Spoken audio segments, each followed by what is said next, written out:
Bonjour Cyril, est-ce que tu m'entends correctement? Bonjour, bonjour Robin, je t'entends bien. Alors merci à toi d'avoir accepté d'être présent. Donc je te laisse te présenter brièvement au chat. Bon, aujourd'hui on a beaucoup de monde. T'as Yann de Carte du Monde qui te dit bonjour, il me semble que vous connaissez. Salut Yann, bien sûr. Euh, donc je te laisse te présenter. Bonjour tout le monde, je m'appelle Cyril Amourski, j'ai 23 ans. Je m'excuse, je parle un peu avec mon nez parce que je suis malade et j'ai des allergies en ce moment. Mais je suis reporter de guerre indépendant, je vis en France et en Ukraine. Et là, ça fait déjà un peu plus d'un mois, pour environ un mois que je suis en Ukraine, notamment à Kiev. J'ai couvert récemment les événements dans la ville de Pokrovsk, dans le Donbass, à l'est de l'Ukraine, là où en ce moment il y a beaucoup de combats. J'ai organisé une évacuation là-bas et j'ai fait un reportage à ce sujet. Et voilà, je travaille en Ukraine depuis plus de 3 ans en tant que reporter de guerre. Et j'ai vécu auparavant en Ukraine pendant presque 12 ans. Et ma famille, elle réside toujours ici, donc j'ai un attachement particulier à ce pays. D'accord. Est-ce que tu peux quel parcours on fait pour être reporter de guerre comme tu en as fait le choix toi? Il n'y a pas de parcours classique, j'ai envie de dire. Enfin, si, il y a un parcours classique, mais qui n'est pas obligatoire dans un certain sens. On peut faire une école de journalisme et ensuite, justement, se lancer dans le reportage de guerre. Il y a deux, ensuite, voies traditionnelles. La première, c'est de commencer par le reportage dans la vie civile, de monter petit à petit dans la hiérarchie de la chaîne ou du média avec lequel on bosse. Et ensuite, potentiellement, être envoyé en zone de guerre, justement, en ayant assez de crédit et assez d'expérience en tant que reporter sur le terrain tout court. La deuxième voie, c'est de faire, par exemple, une école de journalisme et ensuite aller sur le terrain tout seul, ce que moi j'ai fait, faire du freelance et proposer ses propres sujets, passer sa propre formation, avoir ses propres contacts pour avoir des équipements, pour avoir des idées de reportage, pour avoir des idées de contacts avec qui on peut travailler, on peut se rendre sur le terrain et faire ceci, cela. Bref, en réalité, là, j'ai donné deux exemples de parcours classiques, mais dans mon cas, c'était pas vraiment comme ça que j'ai commencé. Moi, j'ai D'accord. commencé à faire du journalisme à la fin de ma licence, quand j'étais en licence de sciences politiques à Lille. Et j'ai décidé d'être reporter de guerre, tout simplement parce qu'une fois de plus, auparavant, j'avais vécu 12 ans en Ukraine. Ma famille vit ici. Je suis franco-russe. J'ai oublié de le préciser, mais je suis D'accord. franco-russe, donc j'ai des origines russes. Je suis né à Moscou. Et je ressens comme une double responsabilité le fait que je sois russe, justement, et en plus une personne qui a vécu ici pendant 12 ans et qui s'intéresse à ce sujet. J'ai ressenti cela comme une double responsabilité pour couvrir la guerre et me rendre utile à l'Ukraine, pays où donc j'ai grandi, pays où j'ai passé la majeure partie de ma vie à ce stade, et pays où effectivement j'ai eu mes premières expériences en termes de manifestations, en termes de vie démocratique, en termes de vie tout court, j'ai envie de dire, par rapport à mes amis, à mes amoureuses, tout ce qu'on veut. Donc c'est un pays auquel je tiens énormément. Et c'est comme ça que j'ai commencé à travailler, tout simplement en me lançant sur le terrain, en disant, tiens, je ne connais personne ni rien en termes de contact pour faire des reportages, mais je connais le pays, j'ai pas d'expérience en tant que reporter de guerre, mais je vais me lancer, je parle 5 langues différentes, je pense pouvoir être Ah utile et oui. pouvoir faire des reportages intéressants, parce que je parle le russe, l'ukrainien, le français, l'anglais et dans une moindre mesure l'espagnol. Et je me suis dit, c'est bon, je vais pouvoir travailler tout seul. Et petit à petit, j'ai reçu des propositions de la part de médias qui m'avaient proposé de travailler avec eux, de faire des collaborations, de travailler en tant que journaliste pigiste freelance avec eux. Et par la suite, j'ai fait une école de journalisme. Voilà. Mais on n'est pas obligé de passer par une école de journalisme pour faire du journalisme, étant donné qu'une fois de plus, moi, j'ai commencé à faire ça en ayant terminé seulement une licence de sciences politiques. D'accord. Donc là, alors juste par rapport à ce que tu viens de dire, on m'a demandé dans le chat, du coup, tu es binational, c'est ça? Franco-russe, Tout à c'est fait. ça? J'ai les Voilà. deux nationalités. Ouais. Et du coup, question qu'on m'a posée dans le chat, est-ce que aujourd'hui, au vu de tout ton travail journalistique en Ukraine, tu as encore la possibilité d'aller en Russie? Non, non, j'ai pas la possibilité. Enfin, officiellement, j'ai pas d'accusation à mon égard, à mon adresse, à ma connaissance. En tout cas, j'ai jamais vu de publication officielle comme quoi j'étais un agent étranger, comme quoi j'étais un agent indésirable. Mais je corresponds à absolument tous les critères, et ce, non pas forcément depuis 2022, mais même avant en réalité. Parce que j'avais participé activement au soutien de l'opposition politique russe, et ce depuis au moins 2016-2017 en réalité, parce que 2017, à ce moment-là, il y avait pas mal de manifestations en Russie où c'était vraiment les dernières grosses manifs, on peut dire, dans le pays, à partir de 2017 environ. Donc moi, j'avais participé activement à ça, en relayant les manifs, en relayant les messages des politiciens d'opposition. Et donc, Selon les définitions juridiques russes qui existent avant 2022 par rapport aux agents étrangers, normalement, je corresponds à absolument tous les critères. Puis en plus de ça, je suis considéré comme un propagandiste par les Russes parce que je ne suis pas d'accord avec leur ligne éditoriale et je ne suis pas d'accord avec leur présentation des choses parce que justement, ce sont des choses, mais absolument pas des faits. Et en plus de ça, étant donné que je suis contre cette guerre, et que je parle des crimes de guerre de la Russie, que je les documente, que je montre les frappes russes sur des civils ukrainiens, par exemple. Je suis considéré comme quelqu'un qui propage de la désinformation et qui fait du discrédit à l'armée russe. Et ça, justement, c'est un article qui existe depuis 2022 dans le code juridique russe, le code criminel plutôt, et je pourrais aller en prison pour ça.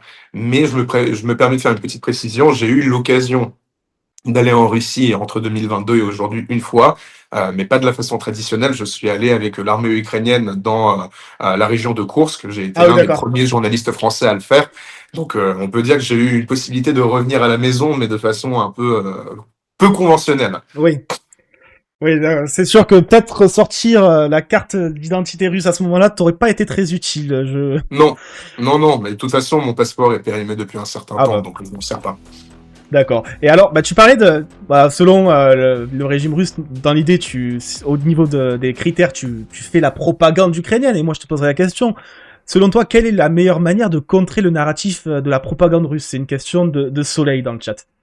C'est une question un peu générale et à laquelle je pourrais répondre longtemps, mais déjà en allant sur le terrain et en étant un reporter qui voit de ses propres yeux ce qui se passe. C'est le but de mon travail. Mon but, c'est pas uniquement de commenter ce qui se passe en Ukraine depuis Paris en étant sur un plateau, même si c'est très bien de le faire de temps en temps et je le fais régulièrement quand je suis en France. Je pense que pour un reporter, c'est quand même important de se rendre sur le terrain Oui. et de savoir de quoi on parle. Pas uniquement de discuter de choses assez abstraites ou de regarder les infos ou d'écouter ce que disent les confrères, mais aussi aller sur le terrain pour voir directement ce qui se passe, pour être témoin de ces événements-là et pour avoir la crédibilité et la légitimité d'en parler. Donc moi, c'est ce que je fais. C'est exactement pour cela que j'ai décidé de faire ce métier. Et en plus de ça, comme je te l'ai mentionné, je parle russe et ukrainien. Donc, j'ai les compétences pour pouvoir travailler de façon plus ou moins autonome sur le terrain. J'ai pas besoin d'un traducteur, j'ai pas besoin d'un guide local. C'est ce qu'on appelle dans le milieu du journalisme un fixeur.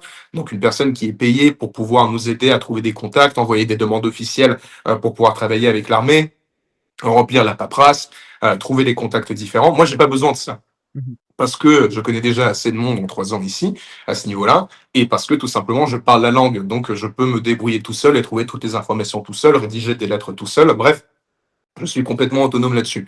Mais donc à mon avis, la chose principale à faire déjà, c'est d'aller sur le terrain.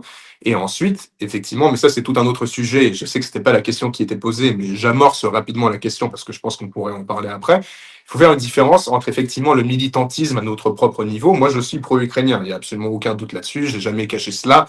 Et à mon avis, c'est une position tout à fait normale. Rarement dans des guerres, nous avons une situation où tout est noir et blanc, où il y a un agresseur et un agressé, où il n'y a pas d'antécédent ou quoi que ce soit. Quand on parle de l'Ukraine, ça fait partie des rares conflits ou des rares guerres, je pense, dans l'histoire récente, où vraiment tout est noir et blanc. Les Ukrainiens n'ont vraiment jamais cherché la guerre, et c'est vraiment une question d'ambition impérialiste russe. Donc moi, mon camp, il est choisi depuis très longtemps. J'ai été d'ailleurs ici en Ukraine lors de la révolution Maïdan, et c'est un peu par C'est ce ça que j'allais te que les demander, choses voilà, ont commencé. parfait.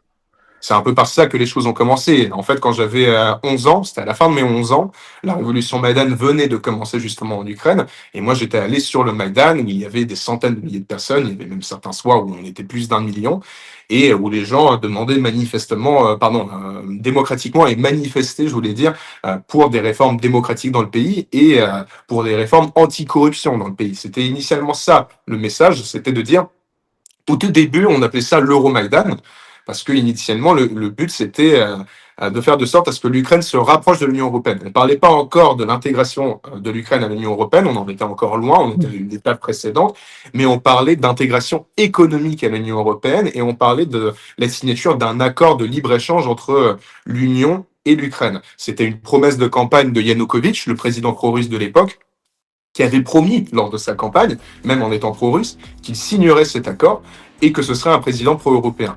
Finalement, au moment de la signature, il a abandonné cette idée et il a dit nous allons chercher plutôt l'intégration et la coopération avec la Russie et le Bélarus. choc de la part de la population, qui est même au sein de ses électeurs, une fois de plus, n'était absolument pas content de cette idée parce qu'ils avaient voté, entre autres, avec cette idée d'intégration potentielle avec l'Union européenne, en tout cas à un certain stade. Et donc, ça a été vécu comme une trahison. Une centaine d'étudiants sont sortis. Ils se sont fait tabasser par la police. Et puis ensuite, quelques jours plus tard, il y a plus de 1 million de personnes qui sont sorties. Bref, moi, j'ai été témoin de tout ça. J'ai été témoin, mais pas directement sur place, mais j'étais en Ukraine au moment de l'annexion de la Crimée. C'était quand même le grand événement enclencheur de la guerre, j'ai envie de dire. Et ensuite, quelques semaines plus tard, quelques jours plus tard, le début des combats et des altercations franchement agressives et meurtrières dans le Donbass, donc à l'est du pays, dans la région de Donetsk et de Louhansk. Donc moi, j'ai été témoin de tout ça. J'ai vu certains de ces événements de mes propres yeux. J'ai vu comment la Russie décrivait ces événements. Et je sais que c'est très très loin de la réalité. Et encore plus, je le vois encore plus, évidemment, depuis 2022 avec la guerre à grande échelle. Donc, mon camp, il est très clair. Je suis pro-ukrainien, il n'y a pas de doute là-dessus, comme 99% des journalistes en réalité, mais eux ne vont pas en parler avec tant de passion que moi, parce qu'ils n'ont pas le même rapport à ce pays, et c'est tout à fait normal. Mais moi, une fois de plus, je considère que j'ai une double responsabilité à ce sujet. Donc c'est pour ça que j'en parle fort, haut et fort, et sans le moindre problème et sans la moindre tergiversation sur ce thème.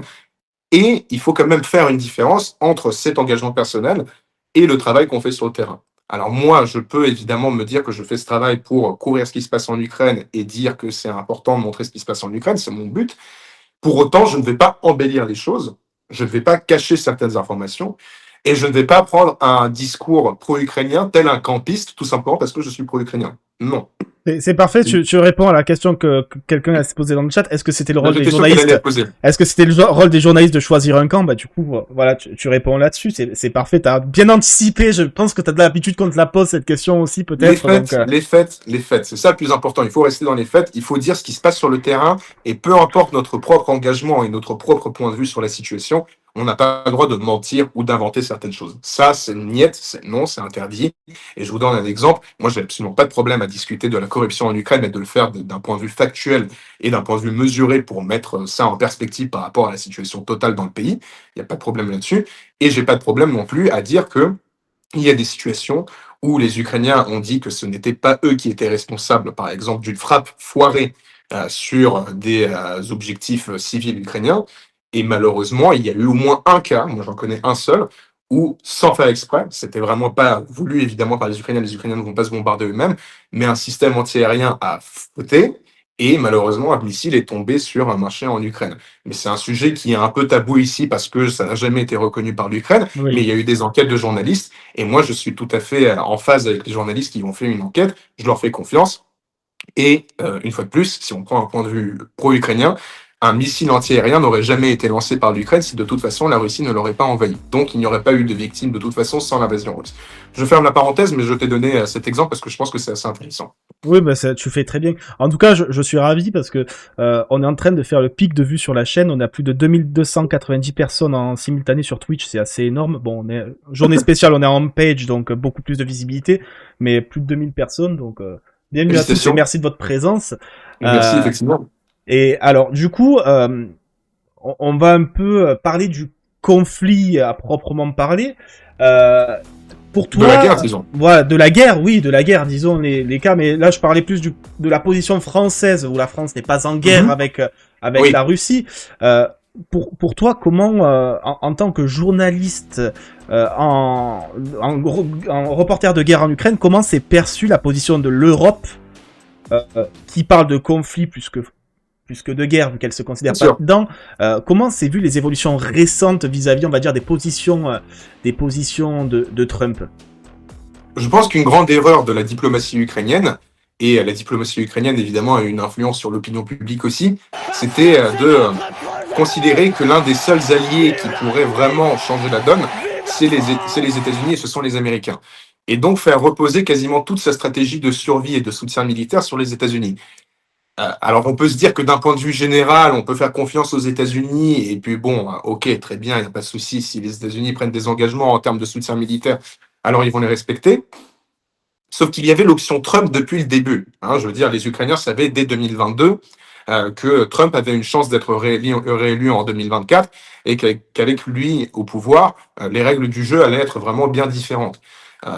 Donc je pense que ça a été une erreur de la part de la diplomatie ukrainienne de vraiment uniquement, quasiment, se référer vers les États-Unis, même s'ils n'ont pas fait que à 100% vers les États-Unis, heureusement. Mais en gros, le discours ukrainien, ça a toujours été on a vraiment besoin des États-Unis, sans les États-Unis, on peut rien faire. Oui. Et vers les derniers mois, par exemple, lorsque Kouleba, qui est maintenant l'ex-ministre des Affaires étrangères depuis un peu moins d'1 an, je crois, dans ces derniers mois, ce qu'il avait fait, c'était quelques erreurs diplomatiques, à mon avis. Il avait froissé les relations, notamment entre l'Ukraine et la Pologne, alors que la Pologne est un pays qui accueille énormément de réfugiés ukrainiens. C'est un Le premier, il me pays semble qui, d'ailleurs. pardon? C'est peut-être le Non, je premier crois que d'ailleurs, c'est non? l'Allemagne. Je crois que c'est l'Allemagne, le pays qui accueille le D'accord. plus. Je crois que c'est l'Allemagne, mais la Pologne en accueille vraiment beaucoup aussi. Et je sais que fut une époque, c'était la Moldavie qui en accueille le plus en termes de proportion vis-à-vis de sa propre population, parce que la population de la Moldavie, c'est moins de 3 millions de personnes. Euh, mais tout ça pour dire que voilà, il y a eu quelques erreurs diplomatiques et on avait l'impression que la seule stratégie ukrainienne, c'était de se focaliser sur les États-Unis et puis bon, bah, les Ukrainiens ont vu depuis la scène au bureau ovale le 27 février, si je ne me trompe pas, 27 ou 28, que justement les États-Unis n'étaient plus vraiment le même allié qu'auparavant et que le discours américain a grandement changé et que la stratégie de Trump n'est absolument pas claire, est absolument instable et en tout cas n'est pas pro-ukrainienne. Hein, on ne peut pas Non. dire qu'elle est pro-ukrainienne, très clairement. Et je pense que à ce moment-là, il y a évidemment eu un réveil au niveau des Européens, mais il y a eu aussi un réveil au niveau des Ukrainiens. Et les Ukrainiens se sont dit, tiens, auparavant, il y a eu des déclarations de Donald Trump. Déjà, il y a eu le vote à l'ONU. Hein, on avait vu que les États-Unis ont Voter avec voté les contre une Russes. résolution, voilà, et ont mis leur veto donc par rapport à une résolution qui considérait la Russie comme un agresseur, ce qui est complètement dingue, honnêtement, quand on y pense. Oui, parce que Et c'est important de rappeler dans le chat, pour ceux qui pensent que la Russie n'est agresseur qu'avec l'Ukraine, qu'avant l'Ukraine, il y a eu la Transnistrie en Moldavie, qu'avant la Moldavie, il y a eu la Géorgie, ou avant, ou à la même période, il y a eu la Géorgie après, après, avec l'Abkhazie, l'Ossétie du Sud, que voilà, l'Ukraine n'est pas le premier pays voisin ou proche de la Russie à être pris pour cible par une Russie qui se reveut euh, bien sûr. des volontés d'empire ou du RSS, quoi. Voilà, c'est C'est important de le exactement ça. rappeler. Enfin bon, au début, on parlait de la Tchétchénie dans les années 90 et ensuite dans les années 2000, mais on se disait, bon, c'est le territoire russe qui se démerde. Mais quand on parle de la Transnistrie, c'est quand même, quoi, 92, 93, si je me trompe pas. Donc, c'est vraiment les premières années de l'indépendance de la Russie et de la Moldavie. La Russie a participé grandement à ce qui se passait justement en Transnistrie. Il y avait notamment je veux dire même d'un point de vue officiel, il y a une unité, il y a une brigade qui est stationnée en Transnistrie pour maintenir la paix, mais c'est une force d'occupation plus qu'autre chose. C'est comme ça que le voient d'ailleurs les Moldaves.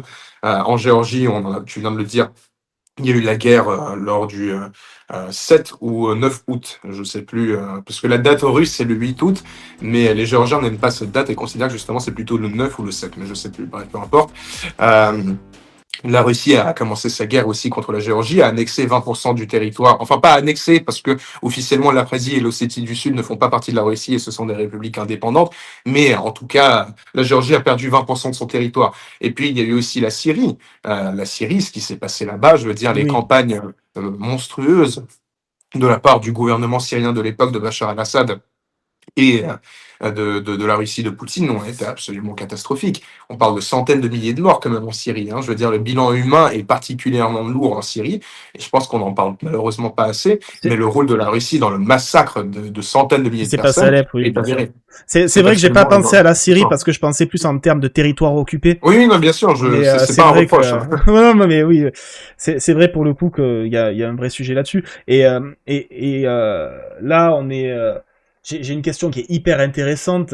Et je vais répondre aussi à ta Ouais. question d'avant, mais vas-y, vas-y. Vas-y. Non, mais fini du coup. Je te laisse finir. Je vais dire très rapidement, voilà, parce que je me suis un peu embourbé sur le thème, mais les Ukrainiens ont vu, après les déclarations récentes de Trump et après les votes à l'ONU, etc., que bon, petit à petit, il va peut-être falloir réfléchir à sa propre stratégie et peut-être se rapprocher de l'Union européenne. Et l'Union européenne, en même temps, a commencé à se poser des questions, a mis en place cette proposition de 800 milliards pour la défense européenne, etc., a mis en place cette idée d'investissement massif dans le propre armement européen et le début de la construction d'une défense européenne, de l'Europe de la défense, hein, terme très à la mode dont on parle quand même pas mal depuis un certain temps et dont le président de la République français parle depuis des années. Bref, tout cela, en fait, ensemble, se met en place Mais les Ukrainiens restent sceptiques vis-à-vis de bien l'Union sûr. européenne parce qu'ils se disent que l'Union européenne met beaucoup trop de temps à prendre des décisions. C'est une union de la bureaucratie dans un certain sens. Donc, une fois de plus, ces processus mettent beaucoup de temps. Il faut que tout le monde se mette d'accord, etc., etc. Il faut que 27 pays se mettent d'accord sur tel ou tel sujet. Et c'est compliqué. Sachant que Euh, techniquement, il faut quand même rappeler que l'Union européenne n'ayant pas la compétence de l'armée oui, ou de bien sûr. l'armement, c'est quelque chose qui devrait se faire en parallèle de l'Union européenne et donc qui est pas forcément soumis à ses règles. Non, mais ça doit se faire au niveau national. Mais Voilà. justement, le temps que des décisions communes se mettent en place, mais sauf que d'abord, il faut qu'elles se mettent en place au niveau national, ça va mettre beaucoup de temps. Et puis, la position de la Hongrie n'est pas la position de la France. Donc, évidemment, il y a plein d'enjeux et plein de questions à ce niveau-là. Mais je peux dire que les Ukrainiens ont été très encouragés par le discours du président français, du président Macron, et on considérait que c'était un discours qui allait dans le bon sens. Et à ma connaissance, aujourd'hui en Europe, c'est plus ou moins l'un des seuls, voire le seul dirigeant européen à s'être adressé ainsi à la population et à avoir mis en garde sa population vis-à-vis de la menace russe. Et les Ukrainiens considèrent que c'est une bonne chose, parce que les Ukrainiens en parlent depuis des années, et ils se disent, enfin, il y a une prise de conscience, et enfin, des dirigeants européens parlent de cette menace dans des termes très clairs. Et ça, c'est une bonne chose, et les Ukrainiens sont contents par rapport à cela. Maintenant, par-dessus les paroles, ce qui compte, ce sont les actes. C'est vrai que c'est très intéressant d'un point de vue de la politique européenne de voir quand même que c'est le pays qui était le plus opposé à l'idée même de défense européenne, la France, qui aujourd'hui s'en veut un des porteurs ou un des garants dans le cadre du débat vis-à-vis de l'Ukraine. C'est très intéressant de voir ce changement de doctrine en France en tout cas. Parce que bon, c'est peut-être une doctrine qu'on avait héritée du général de Gaulle qui voulait une défense Ouais, ça nationale, a beaucoup, c'était surtout il y a 70 anti-atlantiste, ans. C'était surtout il voilà. y a 70 ans que ça posait de problème. Mais bon, entre-temps, la société a évolué. Mais on n'arrivait pas à comprendre comment ça pouvait se mettre en place et on comprenait pas vraiment l'utilité. Je pense que c'est ça. Et ça, c'est intéressant ce que tu es en train de dire par Et rapport c'est à De grâce à Gaulle. Trump qu'on en voit l'utilité aujourd'hui. Exactement. C'est Voilà. qu'on voit que l'OTAN finalement est beaucoup plus fragile que ce qu'on pensait et que notre partenariat transatlantique avec notamment les États-Unis est en train de bouger et est fragile et on ne sait pas vraiment comment se comporteraient les États-Unis en cas d'attaque, en cas d'invasion. Donc maintenant, on se pose la question d'une défense européenne qui serait complémentaire, qui ne serait pas une structure qui serait une alternative à l'OTAN, mais qui serait une structure complémentaire et à laquelle l'Ukraine d'ailleurs enfin dans laquelle pardon l'Ukraine pourrait faire partie d'ailleurs, parce que l'Ukraine a un savoir-faire, a une quantité de troupes que aucun pays européen n'a aujourd'hui de toute façon. Et je me permets une petite aparté par rapport à Trump. C'est là où on voit qu'il y a vraiment un sujet vis-à-vis de l'atlantisme et de la vision de comment on perçoit les États-Unis comme alliés ou plus comme alliés aujourd'hui, parce qu'on a quand même au sein de l'Union européenne le Danemark qui possède le Groenland, Ouais. que les USA et notamment Trump a dit qu'ils l'acquerront de quelque manière que Moi, ce soit, que qui voilà, qu'ils l'annexera à un l'annexeront, moment ou à un autre, que hein. C'est le, que ça, c'est le clair. Canada, pareil, il veut que ça soit un 51e État, et qu'on a le Canada qu'on entend aujourd'hui dire qu'il voudrait peut-être rentrer dans l'Union Européenne. Enfin, on entend de ces trucs, c'est assez délirant. Et on voit que toutes les cartes sont en train d'être rejouées, et Exactement. Ouais. la carte de la défense européenne, ou du moins de l'avenir de l'OTAN, se pose réellement. Donc c'est un sujet très très intéressant. Et là, on va parler un peu de la trêve ou de la volonté de cesser le feu. Il y avait une trêve. Qu'est-ce que c'est la différence entre la trêve qui a été proposée par Trump à Zelensky à Washington et la trêve qui a été proposée quelques jours après en Arabie Saoudite? Est-ce que c'est la même? Alors, on ne connaît pas vraiment les détails de ce qui a été proposé par Trump à Zelensky parce qu'à vrai dire, ça a vite tourné au vinaigre et au fiasco, hein. On se souvient tous de cette scène. Mais ce qu'on sait, c'est que en Arabie Saoudite, il y a eu un sujet qui a été mis sur la table par les deux côtés, par l'Ukraine et par les États-Unis. Les Ukrainiens ont proposé ce qu'on appelle, pardon, encore une fois pour Pas ma de toux, souci. ont proposé ce qu'on appelle le plan Macron. Voilà, c'est comme ça qu'on l'appelle, parce que c'est une proposition française, pour le coup, initialement, de proposer un cessez-le-feu d'un mois dans les airs et dans les mers. Ça, c'était la proposition française. À deux échelles, je répète, les airs et la mer, et les mers. C'est tout. Mais c'était déjà une bonne idée, une bonne proposition. On s'est dit, bon, bah, ça va permettre de protéger les civils, ça va éviter les frappes en profondeur, que ce soit en Russie ou en Ukraine. Mais par contre, les combats sur la ligne de front, ils vont continuer. Donc, au niveau purement militaire, ça ne change pas grand-chose. Mais au niveau de la vie civile, ça va avoir un impact quand même assez important et ça va permettre aux civils de vivre tranquillement à minima un mois. Et puis, c'est une bonne idée pour pouvoir construire plus tard, après ce mois justement, un plan plus robuste, plus long sur le long terme pour voir ce qu'on peut proposer et ce qu'on peut trouver. Même si évidemment avec la Russie, de toute façon et dans les conditions actuelles, c'est quasiment inimaginable à vrai dire. Donc ça, c'était la proposition française qui a été reprise par entre autres les Ukrainiens, qui s'étaient mis d'accord pour cette proposition-là avant tout. Et les Américains, en plus de ça, ils ont mis leurs propres conditions, à savoir, on met un terme aussi au combat sur la ligne de front. Donc on met un terme à tous les combats. Voilà, c'est ça l'idée. C'est pas seulement les frappes contre les civils, contre l'infrastructure civile, énergétique, tout ce qu'on veut. C'est vraiment un arrêt de tous les combats possibles. On retourne à la période près 2014, j'ai envie plutôt de dire. Donc vraiment, on arrête tout. Voilà. Sauf que maintenant, ce qui est intéressant, c'est que les Ukrainiens n'ont absolument pas fait de compromis, en tout cas publiquement, sur des sujets différents. Zelensky a été très clair sur le fait que l'Ukraine ne reconnaîtrait jamais les annexions de la Russie, que l'Ukraine considérera toujours ses territoires comme les siens. Il a également dit que personne ne pourra imposer à l'Ukraine la réduction de la taille de son armée et que personne n'imposera une interdiction, mettra un veto, et la Russie surtout ne pourra pas mettre de veto sur le désir ukrainien de rejoindre l'OTAN et l'Union européenne. Voilà. Donc ça, c'était vraiment les lignes rouges ukrainiennes. Et pour l'instant, en tout cas publiquement, il n'y a absolument eu aucun sujet là-dessus, et les Ukrainiens l'ont répété après les pourparlers en Arabie Saoudite, ce Alors, qui montre que c'est vraiment leur plan de base. si je me trompe pas, la Russie, si je me trompe pas, a reconnu la légitimité de l'Ukraine à vouloir rejoindre l'Union européenne, si je me trompe pas, il y a quelques semaines. Alors moi, j'avais entendu ça il y a plusieurs mois, même plus d'un an à ma connaissance. Mhm. Mais pas Euh, l'OTAN, ouais, pas du tout. non, mais c'est-à-dire que l'UE, ils changent d'avis tous Ouais, les 2 jours. c'est... C'est flottant parce que parfois ils disent que c'est normal, parfois ils disent que non, de toute façon l'Ukraine ne devrait pas avoir ce droit et de toute façon quand on écoute certains propagandistes ou certains même politiciens russes, ben, il faut annexer toute l'Ukraine, donc c'est pas l'Ukraine qui prendra la décision de rejoindre quoi que ce soit, hein, d'un point de vue russe. Mais je crois que Poutine à un moment où Lavrov, l'un des deux, Je crois que c'est Lavrov, ouais. avait dit à un moment effectivement que ça ne les dérangeait pas que l'Ukraine rejoigne l'Union européenne parce que ce n'est pas justement une alliance militaire.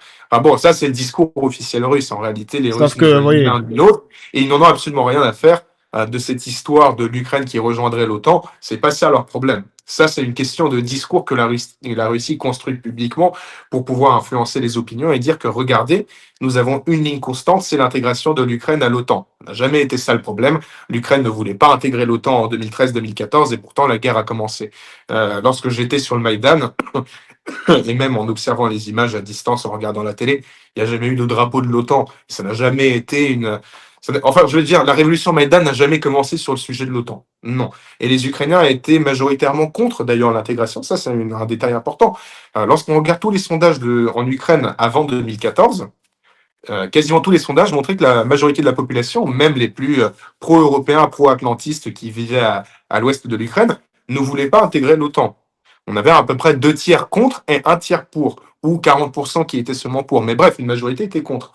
Mais ce qui a changé, c'est l'invasion de la Russie de l'Ukraine, pardon, par la Russie. C'est ça qui a changé les choses. Donc c'est assez stupide, à mon avis, de dire à chaque fois que mais le problème, c'est l'Ukraine qui voulait se rapprocher de l'OTAN, parce que c'est complètement faux. La guerre a commencé en 2014 et l'Ukraine ne parlait absolument pas de l'OTAN parce que dans sa propre constitution, l'Ukraine avait une mention par rapport au fait que ce serait un pays qui resterait neutre, qui ne rejoindrait aucune alliance militaire et qui resterait neutre, qui ne ferait ni partie d'une alliance avec la Russie, ni d'une alliance avec l'OTAN. C'est seulement plus tard, à partir de 2014, que des questions sont revenues à ce sujet et à juste titre d'ailleurs. Après, il y a eu un épisode où en 2008, les Ukrainiens voulaient rejoindre l'OTAN, mais n'ont pas eu cette possibilité parce que la France et l'Allemagne ont mis leur veto sur cette décision.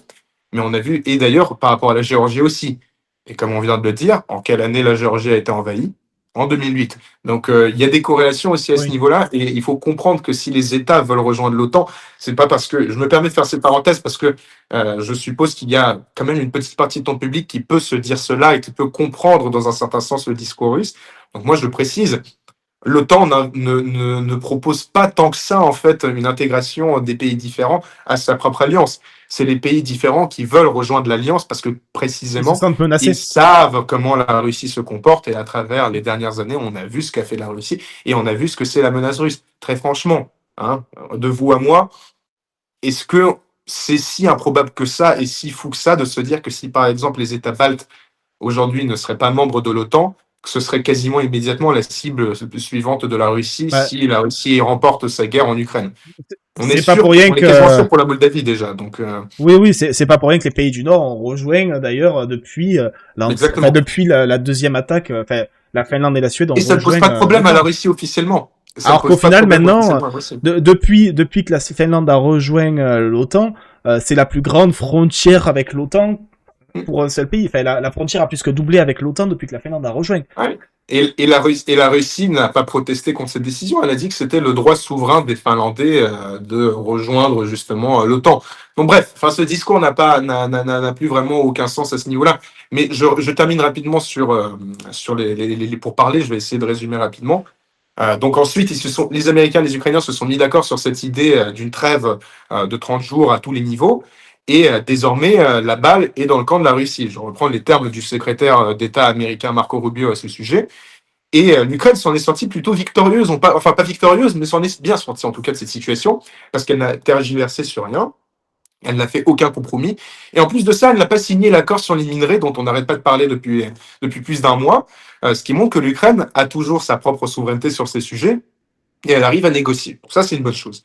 Maintenant, on sait que Steve Witkoff, le représentant spécial de Trump sur les questions étrangères, notamment normalement sur le Moyen-Orient, mais il a été envoyé en Russie parce que l'envoyé spécial sur le dossier russo-ukrainien, Kellogg, est considéré comme beaucoup trop pro-ukrainien par le Kremlin, donc il n'a pas pu être reçu. C'est Steve Witkoff qui est parti représenter les États-Unis.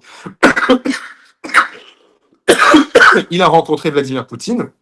Vladimir Poutine, au début, on a lu dans les médias que soi-disant il était contre ou bien il était pour. Certains de ses conseillers disaient que c'était une mauvaise chose. La plupart des Russes considèrent que les Russes doivent en tirer quelque chose dans cette histoire parce que sinon l'Ukraine va se renforcer, etc., etc. Et apparemment, Vladimir Poutine a transmis ses propres suggestions pour accepter un cessez-le-feu à Witkoff pour que lui ensuite le transmette à Trump. On ne sait pas exactement quelles sont ces propositions, mais il y a maintenant 3 scénarios qui s'imposent. Premier scénario, finalement les conditions de la Russie et de l'Ukraine matchent plus ou moins et on arrive à mettre en place un cessez-le-feu et on voit ensuite s'il est respecté pendant 30 jours, parce que ça c'est encore un autre sujet, mais là on se projette dans l'avenir. Deuxième scénario qui est plutôt favorable, enfin le premier scénario est plutôt favorable aux États-Unis, parce que les États-Unis se posent comme faiseurs de roi et comme un État qui a réussi justement à trouver une solution. La deuxième solution, ce serait, enfin le deuxième scénario, qui serait plutôt en faveur de l'Ukraine, c'est que la Russie propose des conditions qui sont absolument irréalistes et inacceptables pour l'Ukraine, réduction de son armée, reddition de toutes ses troupes. D'ailleurs, je crois que c'est l'une des propositions de Vladimir Poutine. On a eu les infos ce matin, comme quoi l'une des propositions de Poutine pour un cessez-le-feu, c'est la reddition des troupes ukrainiennes. Enfin bref, Oui. de la folie pure. Hein, jamais de la vie l'Ukraine l'acceptera. Et donc, les États-Unis, en voyant ces demandes, se diront peut-être, tiens, les Russes, finalement, ne veulent pas vraiment négocier, contrairement à ce que disait ce que disait Trump. Finalement, Poutine n'a pas vraiment envie de négocier et il utilise des termes maximalistes et absolument irréalistes. Donc, finalement, on va mettre encore plus la pression sur la Russie et on va continuer à soutenir l'Ukraine. Ça, ce serait le scénario idéal de l'Ukraine parce que l'Ukraine, en fait, avec sa propre proposition de cessez-le-feu, je pense, ce qu'elle veut, c'est montrer que l'Ukraine est pour un cessez-le-feu. L'Ukraine veut mettre un terme à la guerre. L'Ukraine veut que sa population puisse vivre tranquillement. L'Ukraine est le pays agressé. Mais c'est la Russie qui ne veut pas. C'est la Russie qui continue cette guerre, c'est la Russie qui a commencé cette guerre, et c'est la Russie qui ne veut pas négocier. C'est exactement ce que l'Ukraine veut démontrer, et selon ce deuxième scénario, l'Ukraine, justement, remporterait donc son pari. Et troisième scénario, qui à mon avis est le plus probable, tout simplement parce qu'on voit ce que fait l'administration Trump récemment, c'est que Trump voit les conditions russes et se disent que c'est plus facile finalement d'imposer les conditions russes à l'Ukraine que d'imposer quoi que ce soit à la Russie, parce que l'Ukraine est un allié des États-Unis et un pays qui est dépendant en partie des États-Unis. Donc, ils peuvent remettre sur la table à nouveau la question de l'aide militaire américaine et du renseignement américain, comme ils l'ont fait déjà il y a plusieurs semaines. Hein, même s'ils l'ont renouvelé, bah, ils peuvent le couper à nouveau. Maintenant, tout est possible de toute façon. Et ça, ce serait un scénario qui, évidemment, irait dans le sens de la Russie. Et quand on voit, et je termine là-dessus, que Trump, hier, a publié un texte sur son réseau social Truth Social pour dire que les Ukrainiens sont des milliers à être encerclés dans la région de Koursk et qu'il a appelé Poutine et qu'il a demandé à Poutine d'épargner leur vie parce que sinon ce serait le pire massacre depuis la Seconde Guerre mondiale. On vit dans le métaverse, on vit Parce qu'il a dans oublié une pourquoi c'est galaxie comme ça. parallèle. Bien sûr. Non, mais C'est complètement faux, ça n'a jamais eu lieu. Et donc, le fait de se dire que Trump partage des idées complètement fausses et des théories complètement fausses qui sont divulguées et partagées seulement vraiment par les pires des propagandistes russes auxquels les Russes eux-mêmes ne font pas vraiment confiance, je me demande pourquoi Trump le fait. Il y a deux options. Soit il est à la botte de la Russie dans un certain sens et il veut justement mettre la pression sur l'Ukraine, et justement ensuite il veut dire regardez les Ukrainiens, grâce à mon appel avec Poutine et grâce à mon appel public, j'ai pu sauver des soldats alors que ces soldats n'avaient pas à être sauvés parce qu'il n'y avait pas de situation de ce genre. Donc il invente complètement quelque chose pour ensuite se positionner en tant que sauveur, comme il l'a fait avec d'ailleurs les taxes et les impositions au niveau de la douane, etc. avec le Canada, hein, où il a dit voilà, on va mettre 25%, finalement je me suis d'accord alors qu'il n'a rien obtenu de nouveau. Bref, là il fait exactement la même chose, ou bien il ment sciemment et il reprend la propagande russe. Que ce soit le premier scénario ou le deuxième, les deux sont pas bons, très clairement. Mais dans tous les cas, là, ça me faisait réagir ce que tu disais sur course, que c'est parce que ça a été vrai ou pas, en plus, bon là c'est faux, tu le dis toi-même, que ça a été vrai ou pas, au final, la situation, si elle avait été avérée, aurait été, on rappelle, aussi du fait que, à un moment, les Américains, en arrêtant le renseignement qui était donné à l'armée ukrainienne, il y a eu une poussée à Koursk des Russes, et que ça a bénéficié aux Russes de manière générale le fait que le renseignement américain ait été stoppé. Donc au final, avouer ça d'une certaine façon, c'est pas logique parce que ça serait une conséquence du propre arrêt de sa propre aide, donc ça a été une conséquence de ses faits, ce qui est aussi ridicule d'une certaine façon quand on réfléchit. Il faut dire par rapport à Kursk en deux mots que évidemment le renseignement américain a joué un rôle, mais que pour le coup les Russes ont commencé à avancer avant que cette décision soit prise. Donc il y a une corrélation, mais pas à 100%, c'est un facteur parmi les autres. Le véritable problème, c'est que les Ukrainiens n'ont pas su tenir leurs canaux logistiques et leur route d'approvisionnement pour les équipements militaires, les munitions et tout ce qu'on veut. Les Russes ont réussi à les prendre sous leur contrôle, notamment avec des drones. Ils ont mis en place une unité spéciale qui était vraiment focalisée sur l'axe de Kursk, qui n'a pas arrêté de détruire tout sur leur champ et sur ce qu'ils pouvaient voir avec leurs drones. Et ça a grandement mis en difficulté les axes routiers que contrôlait l'Ukraine, les axes logistiques.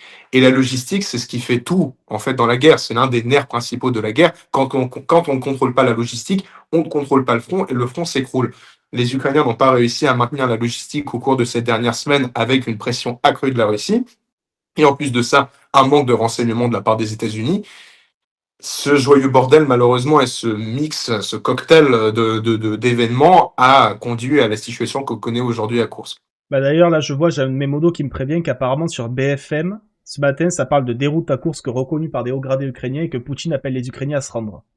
Oui, Voilà. oui, ben justement, c'est ce que je t'ai dit il y a quelques minutes.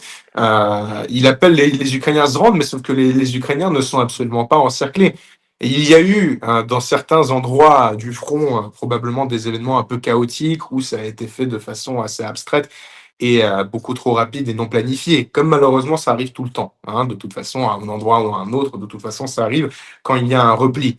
Mais globalement, on n'a pas de reddition de masse. Hein, on ne les voit pas, ces images, comme on les a vues Oui. justement à Kursk du côté russe, quand les Ukrainiens ont fait des centaines de prisonniers au mois d'août 2024.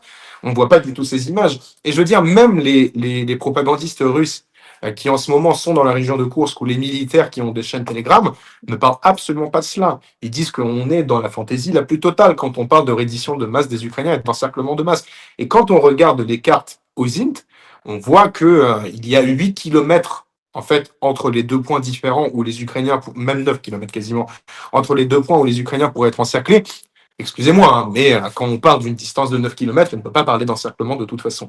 Donc la situation est difficile, très difficile. Les Ukrainiens ont dû abandonner 90% environ des territoires qu'ils contrôlaient dans la région de Kursk. Donc ils doivent contrôler à peu près une centaine de kilomètres carrés, voire peut-être un peu moins aujourd'hui. Mais dire que les Ukrainiens se sont repliés en catastrophe, c'est complètement faux. Et ça me fait rire de voir comment aujourd'hui certains influenceurs, pour ne pas dire propagandistes et peut-être télégraphistes du Kremlin, je me permets ce terme, s'expriment sur les réseaux sociaux et qui disent mais regardez l'avancée fulgurante de la Russie et les Ukrainiens, c'est un échec, de toute façon ils ont dû partir, etc.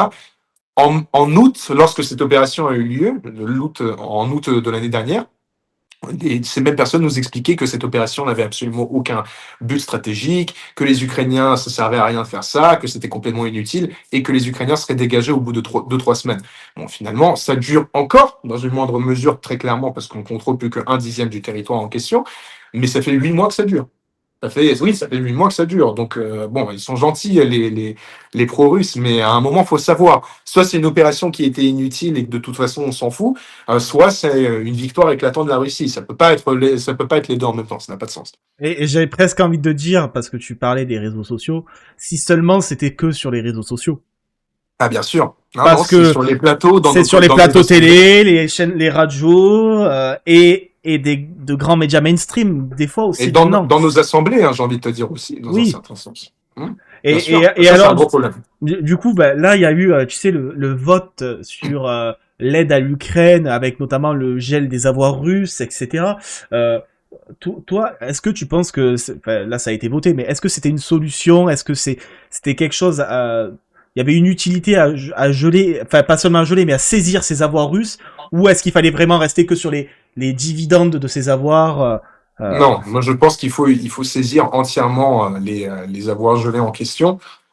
Quand on parle d'avoir russe, il y en a certains qui pensent que c'est la petite babouchka de la ville de Vorkuta qui vit dans une ville minière qui a mis son épargne en Europe et son épargne a été gelée. Bon, c'est n'importe quoi, c'est pas du tout ça. Dans 99% des cas, j'exagère peut-être le chiffre, mais on doit être pas loin de toute façon, on parle d'intérêts de gros oligarques russes qui ont fait leur argent sur le vol des ressources naturelles russes et sur le pillage de leurs propres citoyens, hein, voilà, et le vol de leurs impôts en fait. Donc on peut se dire que oui, mais les oligarques du coup ils se servent de l'argent de la population. Oui, enfin d'accord, ça reste de l'argent dont la population n'a pas, sur lequel pardon, la population n'a pas le moindre contrôle de toute façon, et c'est de l'argent qui est contrôlé uniquement par ces oligarques qui étaient contrôlés, parce qu'aujourd'hui ce sont des avoirs gelés. Je sais qu'il y a tout un débat juridique, mais en réalité, je pense que c'est une excuse parce que on avait déjà vu ça lors d'autres guerres. Je crois que lors de la guerre du Golfe, on s'était servi des avoirs gelés des dirigeants irakiens notamment, et on les a gelés, on les a saisis. Donc, on peut très bien faire la même chose aujourd'hui au niveau de l'Ukraine. C'est une question de volonté politique.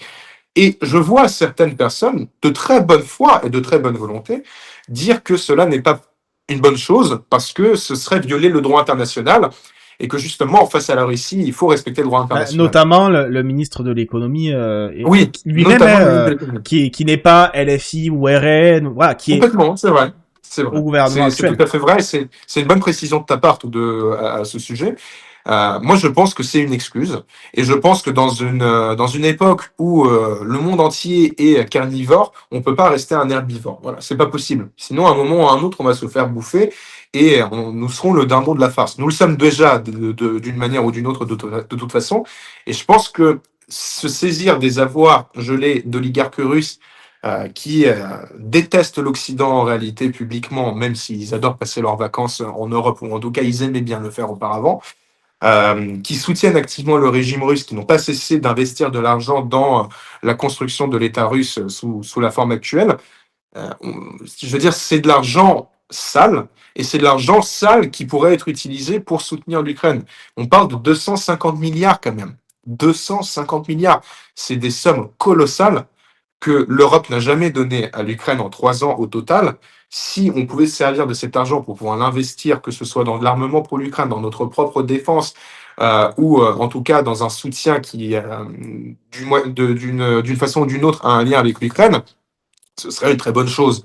Et ce serait beaucoup plus simple plutôt de se dire à chaque fois, on utilise notre propre argent, on a à chaque fois un politicien de droite qui va nous dire et nos SDF quand on dépense l'équivalent d'une tasse de café par mois par citoyen en aide à l'Ukraine. Enfin bref, ce que je veux dire, c'est que il y a des moyens en réalité qui pourraient être beaucoup plus simples pour l'épargne des Français, pour nos propres budgets, que ce soit au niveau de la France ou même au niveau des États-Unis ou d'autres États en réalité qui seraient des solutions faciles, peut-être pas faciles, mais en tout cas qu'on pourrait mettre en place, et ce, certainement depuis à minima 3 ans. Je veux dire, ça, c'est sûr.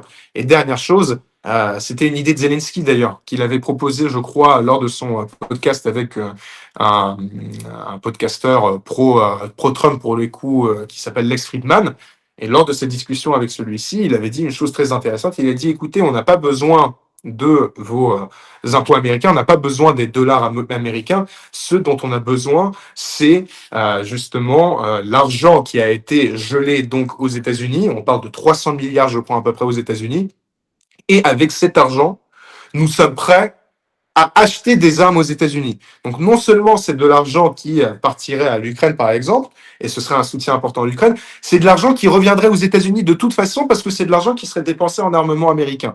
Moi, je trouve que d'un point de vue ukrainien et d'un point de vue business, d'un point de vue de tout ce qu'on veut, c'est une excellente proposition. C'est une proposition qui, d'ailleurs, selon Kellogg, a été prise en compte par les Américains, mais ça fait 2 mois qu'on n'en a pas entendu parler. Bah, en plus, faut dire, le coût de la guerre en Ukraine pour les Américains, il est quasiment, enfin, je dirais pas qu'il est nul, mais Il est minime.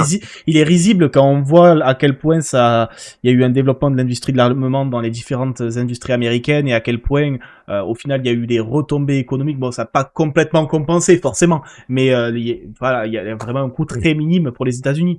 Et là, Moins tu de parles. 1% du budget, je ne sais plus si c'est le budget total ou le budget de la défense. Enfin, de toute façon, c'est des chiffres qui sont tout petits pour les États-Unis. Oui, pour les États-Unis, oui. Pour les Européens, ça serait peut-être un peu plus important selon les pays. Ah non, Mais mais enfin, la France, elle dépense moins de 1% aussi de son PIB, hein, je crois. Enfin, là, j'ai pas envie de dire n'importe quoi, mais c'est 1% de je ne sais plus quoi exactement, mais c'est pas beaucoup. Non, mais je crois même, non, du budget de la défense. C'est moins de 1% du budget de la défense. C'est pas beaucoup, c'est rien du tout. On parle du budget de la défense, on parle pas du budget total du pays, on parle du budget de la défense. Ou en tout cas, ou peut-être budget du pays. Peut-être que là, je dis n'importe quoi, vous pouvez vérifier vos sources. Là, le journaliste en question est peut-être en train de se planter, mais c'est par rapport à l'argent total, disons, qui est généré par la France, c'est sûr que c'est moins de 1%, ça j'en suis sûr. Voilà. et du coup, tu parlais de Zelensky et je t'ai pas posé la question, tu l'as évoqué tout à l'heure. Comment ça a été perçu en Ukraine la réunion du bureau ovale? Terrible, comme un événement très difficile, extrêmement humiliant, mais aussi un événement qui a renforcé en fait l'image de Zelensky. Et peu importe les oppositions qu'on pourrait avoir envers lui, alors bon, il y a toujours certaines personnes qui considèrent que de toute façon, c'est Zelensky qui a merdé, il fallait trouver un autre discours pour discuter avec le président américain et qu'on a si besoin des Américains qu'il faut vraiment se mettre à genoux devant eux. Il y en a qui pensent ça et ce sont surtout des partisans de l'ex-président Poroshenko, le président qui était juste avant Zelensky, qui pense ça, alors que Poroshenko lui-même a dit qu'il soutenait Zelensky et que dans cette séquence-là, on a besoin d'unité nationale. Ce qui est plus ou moins le discours de tout le monde aujourd'hui en Ukraine. J'ai discuté avec des militaires et avec des civils pour un article que j'ai rédigé pour Franc-Tireur justement à ce sujet, pour leur demander un peu ce qu'ils pensaient. Et j'ai discuté avec une militaire, une infirmière de guerre, qui m'a dit, écoute, moi je ne soutiens absolument pas Zelensky de base, ou en tout cas je ne suis pas une grande fan de sa politique, je pense qu'il a certains torts au niveau de sa politique nationale, mais là il n'y a rien à dire. Je veux dire, dans cette situation-là, c'est pas uniquement Zelensky qui a été insulté, c'est l'Ukraine et les Ukrainiens qui ont été insultés, ce sont nos morts qui ont été insultés. Quand on nous dit que c'est la Russie qui a commencé que c'est l'Ukraine, pardon, qui a commencé cette guerre, c'est insultant, c'est inacceptable, c'est insensé en réalité envers les Ukrainiens eux-mêmes et envers la situation générale. Et le fait que, soi-disant, c'est Trump qui aurait pu sauver des vies ou que Zelensky a envoyé à l'abattoir des centaines de milliers, voire 1 million d'Ukrainiens, c'est aussi vu comme quelque chose d'insultant, indécent et surtout complètement faux en termes de chiffres. On n'est pas du tout à 1 million de morts et de blessés en Ukraine. Je parle du côté ukrainien. D'un point de vue total, russe et ukrainien, on ne doit pas être loin du million. Je parle de Oui. morts et de blessés, mais côté ukrainien, on n'est pas du tout dans ces chiffres-là de toute façon. Mais tout ça pour dire que la séquence a été très mal prise par les Ukrainiens et que ça a grandement changé leur opinion sur les États-Unis. Après ça, en plus, on a eu la décision sur l'aide militaire et le renseignement. Ça n'a évidemment pas amélioré les choses. Et même si depuis, les États-Unis sont revenus sur la décision, comme on l'a dit il y a quelques minutes, de toute façon, ça va laisser une tâche sur les relations, ça va Bien sûr. entacher les relations entre les États-Unis et l'Ukraine. Et pas que, parce que justement, après ce comportement américain envers l'Ukraine, on Il voit y a que eu des un pays réveil comme le européen, oui. Portugal, ont décidé de ne pas acheter les F-35. C'était pas une décision qu'ils avaient prise, ils y pensaient, ils y songeaient, mais Et ils maintenant, vont passer au officiellement, ils ne Rafale. le font pas. Ouais, très, très bien, Cocorico, tu vois, très bien. Oui. Ça, c'est bien, parce qu'il faut le faire pour l'armement français, il faut le faire pour l'armement européen, et je pense que c'est une bonne chose pour nos industries, voilà, pour les Et industries européennes, et il faut les développer. Je termine juste là-dessus. Je vois beaucoup de commentateurs de gauche, pour le coup, parce qu'ils sont dans cette idée de l'époque pacifique, nous sommes pour la paix, nous sommes contre la guerre. Si aujourd'hui on investit massivement dans l'armement, c'est une question de protection. Je veux dire, c'est vraiment, à mon avis, hein, d'un point de vue vraiment français pour le coup, complètement déplacé et hors sol de ne pas penser à notre propre protection et à l'investissement massif dans nos armements quand vraiment on en a besoin et quand on voit comment la Russie se comporte. Ce serait suicidaire et irresponsable de ne pas le faire. Et pourtant, je suis pacifiste aussi de base, hein, on est tous pour la paix. Mais si on vient nous voir avec des armes et qu'on nous menace et que sur les plateaux télé russes, on parle de vitrifier Marseille ou Paris avec l'arme nucléaire, il faut se préparer au pire des scénarios. Malheureusement, c'est comme ça. Personne ne le veut, mais à un moment, il faut prendre conscience sur ces sujets et ne pas le faire serait irresponsable politiquement, quel que soit le bord politique. Mais si aujourd'hui on a des politiciens qui veulent prendre les commandes du pouvoir et qui nous disent que c'est une mauvaise idée et qu'il ne faut pas prendre en compte la menace russe, moi je vous le dis très sincèrement, ne prenez pas en compte ce genre de politiciens, ne votez jamais pour eux. Parce que on le voit depuis des années, ça n'a que fait s'aggraver au cours de ces dernières années, surtout au cours de ces derniers 3 ans. On ne peut pas ignorer la menace russe. Et malheureusement, je termine vraiment là-dessus. Moi, je veux pas être pessimiste et c'est un sujet dont on pourrait parler peut-être en détail plus tard. Mais je pense que on n'a jamais été aussi proche d'une troisième guerre mondiale qu'aujourd'hui. Et moi, malheureusement, je commence à y croire de plus en plus. Ça fait déjà quelques semaines que je suis plus ou moins convaincu qu'on va y rentrer de toute façon d'une manière ou d'une autre. Parce qu'on n'arrive pas à tirer les bonnes leçons, malheureusement. Et c'est pour ça qu'on a besoin d'unité nationale sur ces sujets. Et alors, je vais te poser une petite question provoque et je m'absente 30 secondes, je reviens vite fait. Bien sûr, il n'y a pas de souci. Volodymyr Zelensky, du coup, dictateur ou pas dictateur? Tu as Non. compris pourquoi je t'en parlais, évidemment. Oui, bien sûr, Je reviens, parce que je te laisse. c'était. Il n'y a pas de souci. Bien sûr que je comprends la question parce que c'était les propos qu'a utilisé Donald Trump à un moment et ensuite il est revenu dessus en disant mais non, j'ai pas pu dire ça et de toute façon c'est le meilleur président de l'histoire de l'Ukraine. Mais non, bien sûr que non. L'Ukraine est une démocratie. C'est un pays où, en période pacifique, il n'y a jamais eu de problème avec les élections. Elles ont toujours été organisées au bon moment et sous la bonne forme et de façon tout à fait transparente. Et surtout qu'il faut se rappeler que, par exemple, Zelensky lui-même a remporté les élections en Ukraine en 2019 face à Poroshenko, qui était donc le président qui était au pouvoir à l'époque. Et non seulement il a battu Poroshenko, il a humilié Poroshenko, parce que Zelensky a obtenu 73% des voix au second tour. Il a écrasé Poroshenko aux élections.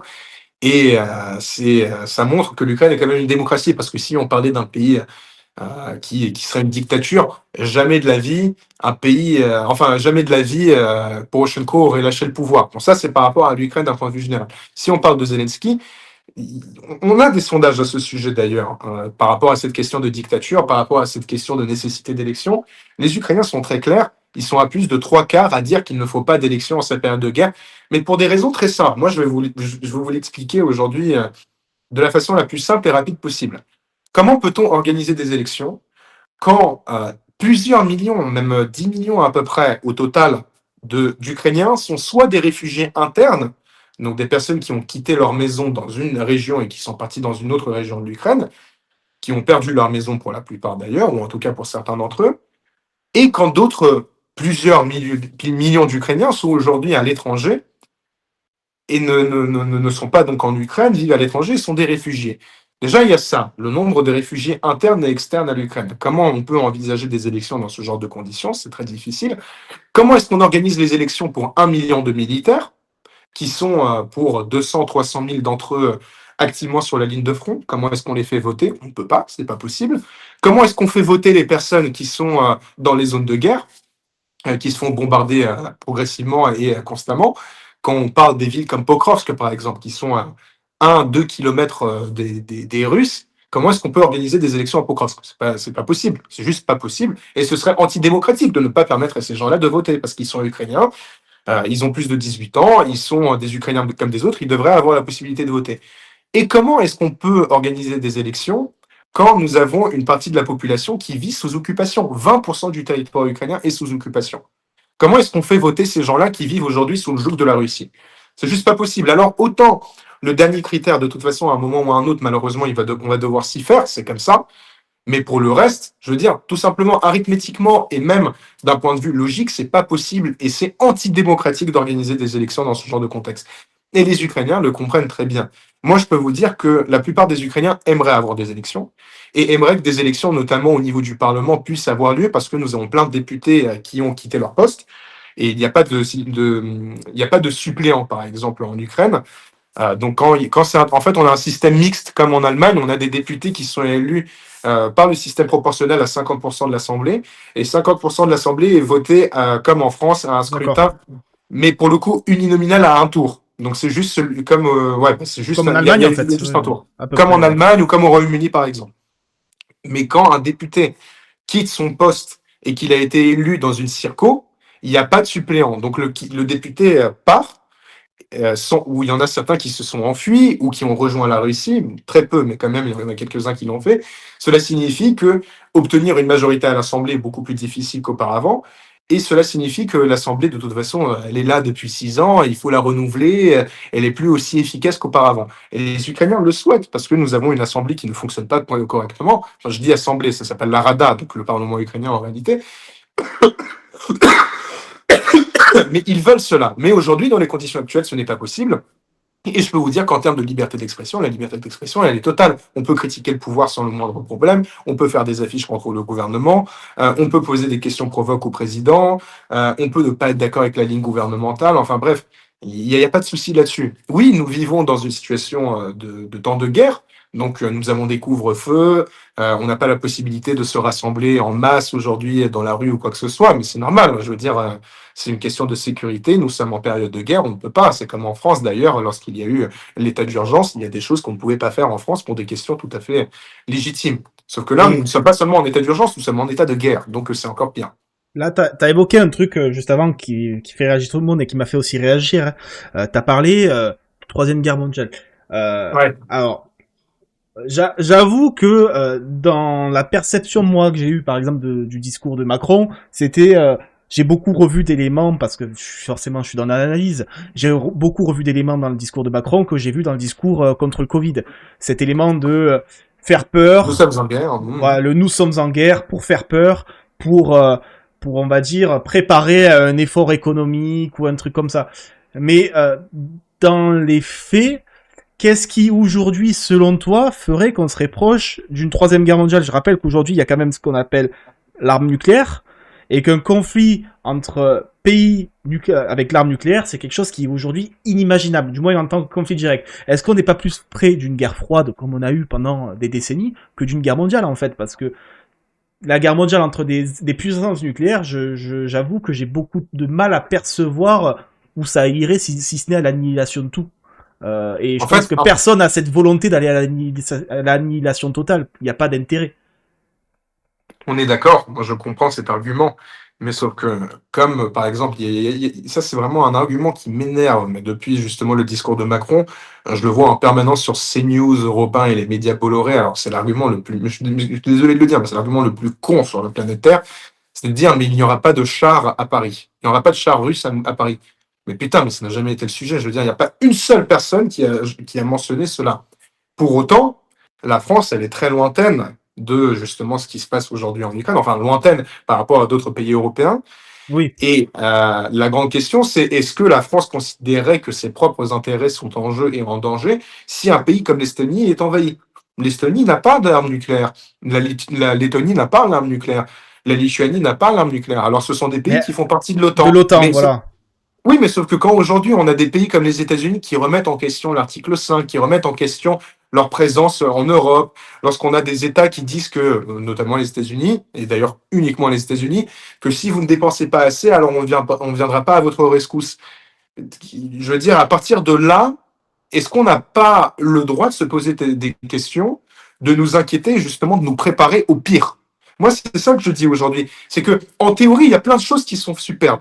Et c'est une discussion que j'avais hier avec un ami pendant très longtemps, d'ailleurs, au téléphone. C'est que le droit international, c'est super. Les accords, c'est superbe. Les garanties de sécurité, c'est génial. C'est très bien. Mais ce sont des bouts de papier ou ce sont des accords. Mais ce n'est pas des choses physiques qui existent physiquement et qui peuvent être garanties. On le voit avec l'Ukraine. L'Ukraine a signé en 93 le mémorandum de Budapest et elle a abandonné ses armes nucléaires en disant la Russie, les États-Unis, le Royaume-Uni, vous allez garantir notre sécurité. Et la France a signé un accord supplémentaire à part sur ce sujet. 93 ou 94, à chaque fois je fais l'erreur. Alors moi, je fais juste une aparté pour sauter Ouais. sur ce que tu dis par rapport au droit international. J'ai souvent tendance à dire quelque chose, c'est que les droits internationaux n'engagent que ceux qui y croient. Oui, Et exactement. que à partir du moment où des États ne reconnaissent même pas la Cour pénale internationale et veulent voter des sanctions contre leurs dirigeants, quand on voit les traités internationaux à quel point ils sont décortiqués ou on marche dessus, etc. Je dis qu'aujourd'hui le droit international c'est que quelque chose qui existe pour donner bonne conscience à ceux qui y croient. Et Voilà. c'est Et exactement cela. c'est terrible de devoir à être à en penser cela parce que j'ai pas envie d'en penser cela. Mais dans les faits aujourd'hui, malheureusement, on constate que même l'ONU n'a quasiment plus Mais non, aucune non, mais utilité de ce point de l'ONU, il faut vue-là. arrêter. Enfin, je veux dire, Voilà, l'ONU, même c'est l'ONU bon, quoi. aujourd'hui, voilà quoi. C'est Non, terrible. mais c'est la Ligue, c'est la Ligue des Nations, quoi, comme avant la Deuxième La Guerre Société des mondiale. Nations, Aujourd'hui, bah, ouais. pardon, et la Société des Nations. Mais oui, ça revient plus ou moins à la même chose. C'est la SDN, quoi, avant 39. Mais ce que j'essaie de te dire, c'est que je suis tout à fait d'accord avec toi. Et en fait, on peut avoir de la bonne foi et se dire que, mais il faudrait que ça se passe ainsi. Mais on s'en fout, c'est pas une question de, il faudrait que ça se passe ainsi ou on aimerait y croire. Il Ben y a une oui. vérité et il y a ce qu'on aimerait voir. Tu vois, et en fait, il y a plein de choses comme ça où on peut se dire, mais par rapport à l'Ukraine, mais même à mon propre niveau, j'aimerais que nos États fassent plus. J'aimerais qu'on donne plus de moyens à l'Ukraine pour que l'Ukraine puisse libérer son territoire. Mais il y a une différence entre ce que j'aimerais voir et ce qui serait parfait et ce qui serait normal, justement, dans un monde idéal et dans un monde où les pays différents respectent leurs accords et leurs engagements. Mais malheureusement, on ne vit pas dans ce pays. On ne vit pas dans ce monde, pardon, je veux dire. Et donc, c'est ce qu'on a vu avec le mémorandum de Budapest. L'Ukraine, en cas d'invasion, devait à ce moment-là avoir effectivement des alliés qui ont garanti sa sécurité, qui seraient intervenus normalement pour protéger la souveraineté ukrainienne. Est-ce qu'on l'a vu en 2014? Non. Et on aurait pu se dire que les Ukrainiens, dès 2014, en réalité, pendant 8 ans, auraient pu quand même se dire que ah bah finalement la parole américaine, même sous Obama, hein, pas sous Trump, mais même sous Obama en 2014, elle vaut pas grand-chose. Parce que qu'est-ce qui s'est passé en 2014 lorsque la Crimée a été envahie et que le Donbass a été envahi aussi en partie par la Russie, hein, même si c'était pas officiel. Rien du tout. Il y a même pas eu, il y a même pas eu de soutien militaire américain. Il n'y a pas eu de javelin. Il y a eu rien du tout. Il n'y a rien eu de la part du Royaume-Uni. Il n'y a rien eu de la part de la France. Il n'y a rien eu. On a tout simplement essayé de mettre en pause la situation à l'est du pays et on a complètement oublié la Crimée en disant ah on verra ça plus tard. C'était ça le discours. Donc en fait, à partir du moment où on voit ce genre de précédent avec le mémorandum de Budapest, et qu'en plus de ça, on a des dirigeants américains qui aujourd'hui ouvertement nous disent que on ne fera rien pour vous si vous ne faites pas suffisamment de choses, et qu'en plus de cela, on se désengage petit à petit de l'Europe, on a le droit de se poser des questions. Parce que c'est très bien l'article 5. Mais comme pour le mémorandum de Budapest, c'est un engagement qui engage seulement ceux qui y croient.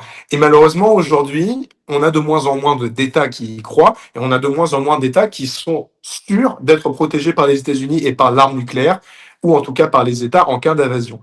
L'article 5 ne prévoit pas l'usage de l'arme nucléaire, par exemple. On parle d'assistance militaire. Ça peut être tout et n'importe quoi. Mais sauf que si les États finalement se disent ah ouais mais flemme, ouais je me suis engagé à le faire mais je vais pas le faire, qu'est-ce qui les empêcherait de ne pas le faire finalement? Et c'est ça le problème aujourd'hui, c'est que moi je pense, et c'est pas une question de pensée abstraite qui me vient à l'esprit parce que je fais de l'analyse. Je fais de l'analyse comme quiconque, mais nous avons des éléments très clairs, des déclarations très claires de la part des chefs des renseignements européens, notamment les renseignements des pays baltes et de l'Allemagne, qui nous disent que la Russie pourrait envahir un pays de l'Union européenne ou de l'OTAN d'ici 5 ans. Et c'est pas moi qui le dis, ce sont les renseignements différents. C'est comme, je sais pas, je ne vais pas faire confiance à un joueur de basket pour me donner des conseils en termes de comment est-ce que je fais pour justement pallier à mes allergies. Ça n'a pas de sens. Il n'est pas médecin, il n'est pas allergologue, il n'en sait rien. Eh bien moi, je fais confiance à des professionnels sur les sujets dont ils parlent. Je vais faire confiance à un nutritionniste par rapport à des questions nutritionnelles. Je vais faire confiance à quelqu'un par rapport au renseignement quand justement on parle de menaces russes. C'est tout. Ça peut me faire chier, ça peut m'énerver, ça peut me décevoir. Je peux me dire, en tant que citoyen français, que j'aimerais que de l'argent soit dépensé dans tel ou tel secteur plutôt que l'armement ou la défense. Mais c'est comme ça. C'est une vérité. Il faut se préparer à celle-ci. Ça fait des années qu'on nous met en garde. Les Ukrainiens n'ont pas arrêté de nous dire pendant 3 ans, même pendant 11 ans en réalité, que l'Ukraine aujourd'hui c'est le bouclier de l'Europe, c'est une réalité. Il faut s'y faire, que ça nous plaise ou pas. Et je pense que justement aujourd'hui, le fait qu'on remette en question nos alliances, le fait qu'on remette en question le droit international, le fait que le mémorandum de Budapest ne soit pas respecté, le fait que l'ONU aujourd'hui ne pèse quasiment plus rien, je pense qu'on se rapproche de plus en plus vers un conflit généralisé, pas seulement mondialisé, parce qu'il est déjà mondialisé, pardon, il est déjà mondialisé aujourd'hui, mais on se rapproche effectivement d'une potentielle troisième guerre mondiale si on laisse tomber l'Ukraine et qu'ensuite ce sont les États baltes, par exemple, qui sont envahis. Et ça peut arriver. Il ne faut pas se dire que tout est impossible. Je termine tout simplement en disant que on a eu, et on a tous le souvenir d'une grande partie de la classe politique française, notamment aux extrêmes, il faut le dire, qui nous expliquait que jamais de la vie la Russie n'envahirait à ce point l'Ukraine. Quelques jours avant l'invasion, Jean-Luc Mélenchon, Marine Le Pen, qui nous disaient que vous ne connaissez rien à la Russie n'a absolument aucun intérêt à faire ça, cela n'arriverait jamais. Et on a eu aussi des dirigeants d'État, tout simplement, qui nous ont dit que Ouais, cela ne serait pas possible. j'allais dire, Macron, quelques semaines avant, avait parlé avec Russie. Avec Poutine, il disait que la Russie n'envahirait pas l'Ukraine. Donc, en soi, même Macron, à l'époque, s'était Non, fait mais c'est berner. Hein. vrai. Mais sauf qu'il y en a qui étaient vraiment quasiment dans la complaisance et qui nous expliquaient que cela n'était absolument pas dans l'intérêt de la Russie, que ce ne serait pas possible. Macron était là dans une posture plutôt pour rassurer la population. Alors que quand on écoutait le discours de certains politiciens français qui disaient que cela était impossible, c'était plutôt, mais vous êtes complètement parano, vous pensez que les Russes sont des méchants, alors que les Russes, limite, il faudrait retirer les sanctions et devenir partenaire avec eux. Bon, on a vu ce à quoi ça a mené.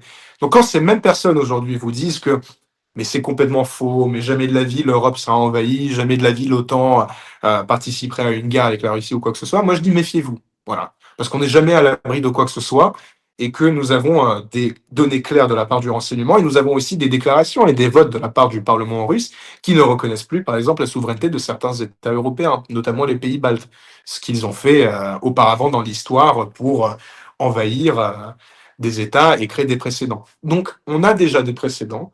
Nous avons déjà la connaissance de cette histoire. Ne refaisons pas les mêmes erreurs et faisons tout pour nous préparer et pour éviter le pire. Personne ne veut d'une troisième guerre mondiale, je suis le premier à ne pas la vouloir. Mais malheureusement, voyant le peu de réactivité, le peu de soutien, en tout cas l'insuffisance de soutien à l'Ukraine et l'insuffisance de réaction face à la Russie, je crains qu'on se dirige vers le pire parce que là, je parle uniquement de la Russie. Mais il y a la Chine aussi. Il y a la Chine, il y a Taïwan, il y a plein d'autres sujets. Je veux dire, voilà, il faut comprendre qu'on ne parle pas uniquement de la Russie et de l'Europe. La Russie et l'Europe, c'est une pièce du puzzle. Et aujourd'hui, c'est la Russie qui est la menace imminente. Mais dans quelques années, ce sera la Chine qui sera encore plus importante en termes de menace pour tout le monde. Notez mes mots, malheureusement, je pense avoir raison sur le sujet. Je pense que la Chine sera un défi encore plus important que la Russie. En tout cas, voilà, merci Cyril pour toutes ces précisions. Et c'est vrai que Taïwan, la Chine, c'est un véritable sujet. Je pense qu'il y aura d'autres occasions pour en parler. Merci de ta disponibilité. Ça fait 1 heure déjà qu'on parle. Merci Merci beaucoup. à toi. Je ne sais pas si on a peut-être 2 ou 3 minutes de plus, s'il y a peut-être une question dans le chat qui est intéressante, je peux y répondre rapidement. Est-ce qu'il y a une dernière question? Allez, je regarde s'il y a une dernière question dans le chat. Faisons ça pour conclure Une en question beauté. simple pour conclure, alors. Une question simple pour conclure, j'essaie de chercher. Bah, alors, Ou si, importante, mais à laquelle je peux répondre rapidement, oui. j'en ai une qu'on m'a posée. Attends, tac, tac, tac, c'était sur quand t'es sur dans le cadre de ton métier, c'était, euh, qu'est-ce que c'est les plus grandes difficultés que t'as dans le cadre de ton travail de reporter de guerre?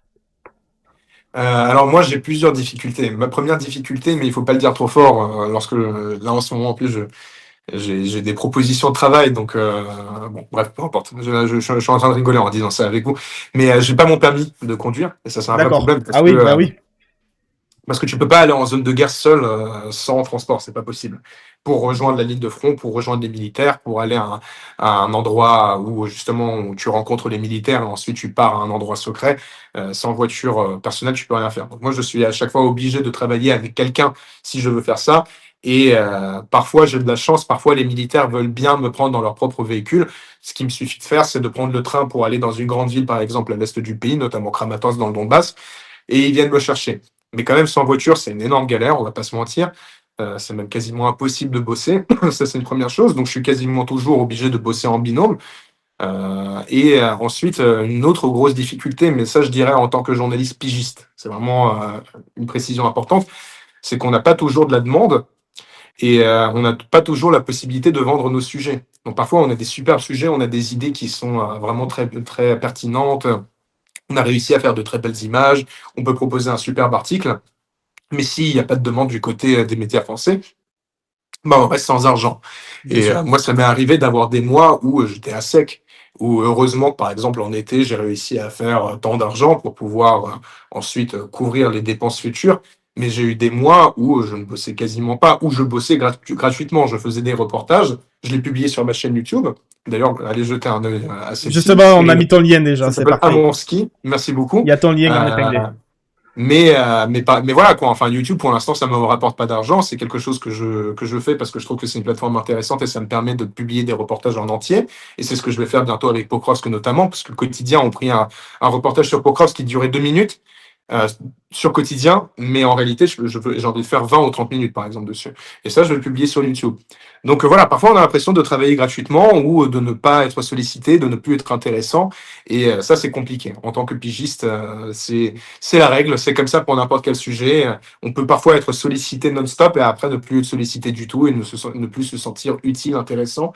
Et c'est vrai que parfois la chute, elle est douloureuse. Voilà. Moi, en ce moment, justement, ça va. Je peux vous dire qu'il y a un Oui, c'est vrai qu'on mois, te voit beaucoup sur Quotidien ou autre en ce moment. J'ai vu là, je bosse là. beaucoup. Là, je bosse Ouais. beaucoup et je vais encore plus bosser dans les jours à venir parce que je vais travailler en permanence avec une chaîne télé française, mais je dis pas encore laquelle parce que je ne sais Ah. pas encore laquelle, parce que je ne sais pas encore laquelle. Mais ça va être fait d'ici la semaine prochaine de toute façon. Et puis voilà, là en ce moment j'ai du travail. Ça fait 3 ans que j'essaie d'avoir de la stabilité dans mon travail. Je devrais en avoir enfin à partir de la semaine prochaine. Alléluia. Voilà. Mais ça, c'est une vraie difficulté si vous voulez être journaliste pigiste. Ne vous attendez pas à crouler sous l'or. Parfois, vous allez avoir des situations où vous allez très bien vous en sortir d'un point de vue matériel et financier, mais parfois, c'est très difficile. Voilà. Et D'accord. sans permis, c'est quand même une grosse galère. Ah ben Voilà, ah il oui. faut l'admettre. Ben écoute, je te remercie Cyril. Je te souhaite bon courage Merci pour beaucoup, tes Robin, reportages pour à ton venir. invitation. Et ben, peut-être à une prochaine fois. Écoute, en fonction de l'évolution, si jamais, j'espère Avec grand qu'on pourra plaisir. remettre ça en place. Voilà. Avec grand plaisir. Merci beaucoup pour tes questions et pour les questions de ton public. N'hésitez pas à ajouter un œil à mon travail. Et puis, bon courage à toi dans cette journée où je sais que tu vas encore bosser, bosser et bosser.